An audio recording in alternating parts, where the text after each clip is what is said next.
The Fool, a novel written by hiermonk Savatie Bastovoi, based on the events described in the life of Saint Simeon, the Holy Fool for Christ of Edessa, originally composed by Bishop Leontius of Neapolis in Cyprus, and later included in the collection The Lives of the Saints by Saint Simeon Metaphrastes.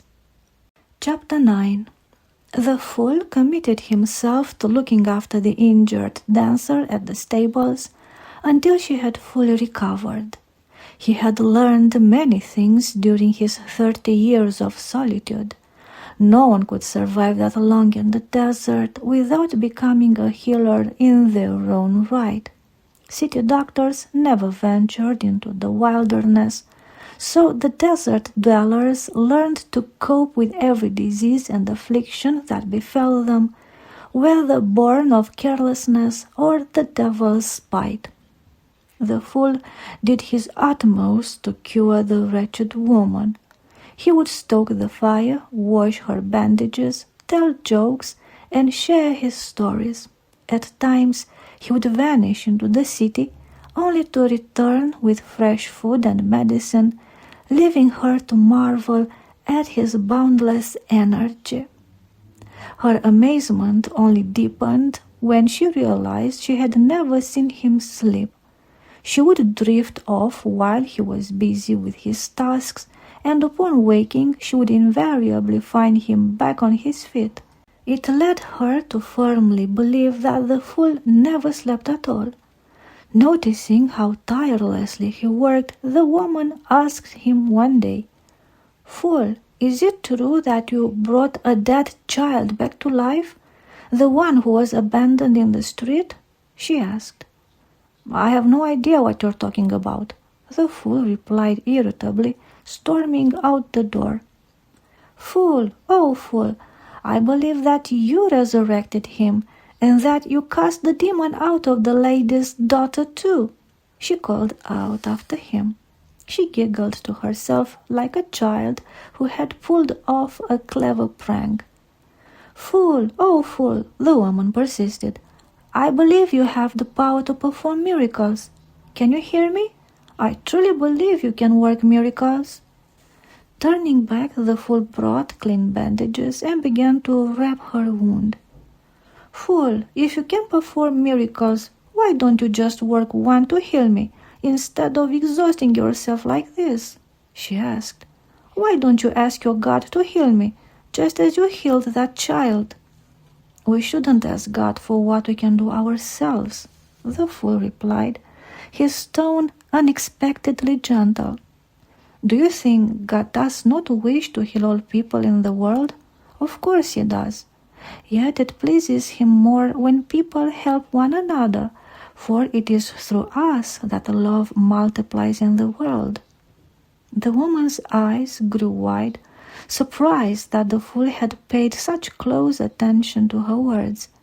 She fell silent and, lost in thought, stretched out on the pile of straw.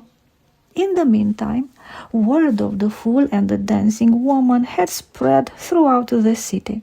This was largely due to a beggar with wicked intentions who had stumbled upon them in the stable.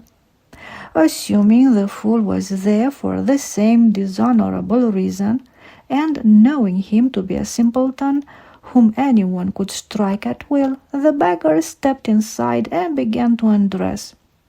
The fool stood up and told him to stop and leave, warning him that what he was searching for was no longer to be found there. Enraged, the beggar punched the fool and tried to drive him back. Much to the shock of both the attacker and the woman, the fool grabbed a heavy wooden staff from the ground and struck the assailant forcefully across the back. After several hard blows, the beggar crashed to the floor, shrieking in terror and fury. He scrambled to his feet and fled the scene, cursing and vowing that he would return. News of the incident reached Deacon Anastasios, who was busy gathering evidence for his upcoming trial. Someone had advised him that if he could prove Simeon was nothing more than the fool everyone believed him to be, it would follow that Simeon could not have cast out the demon.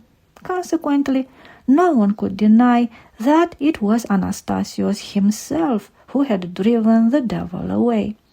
Accompanied by several men to protect him from the fool's sudden fury, the deacon headed toward the stables. He intended to catch Simeon red-handed in a sinful act, certain that the fool was behaving indecently with the fallen woman. The fool, who was working outside, saw the crowd approaching.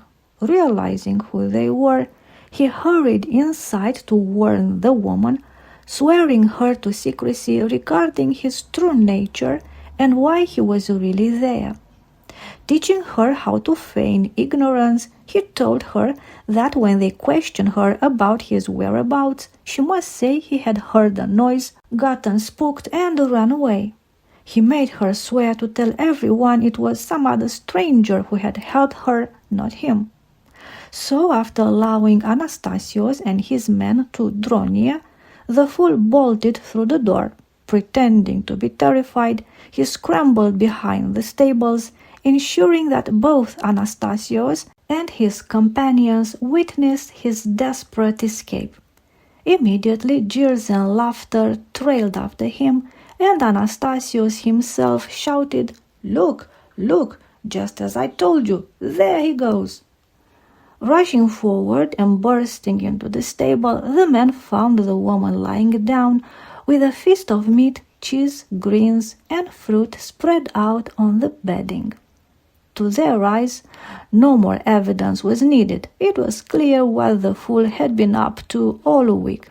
Anastasios stood confidently over the woman and asked, his voice booming for all to hear, "Woman, tell us what that monk has been doing here to make him run off like a coward." "He's been doing what any man does when he pays for a woman, Father." "Or are you unaware of what men do with us?" The dancer laughed, playing the part of a depraved sinner to perfection. "When he heard you coming, he panicked and fled, making me swear not to tell anyone it was him, but to blame it on some other stranger." "Ha!" Anastasios exclaimed gleefully, clapping his hands. "Just as I told you." They all exited the stable together, laughing and rejoicing, now fully convinced that the fool was nothing more than a wicked, immoral debauchee.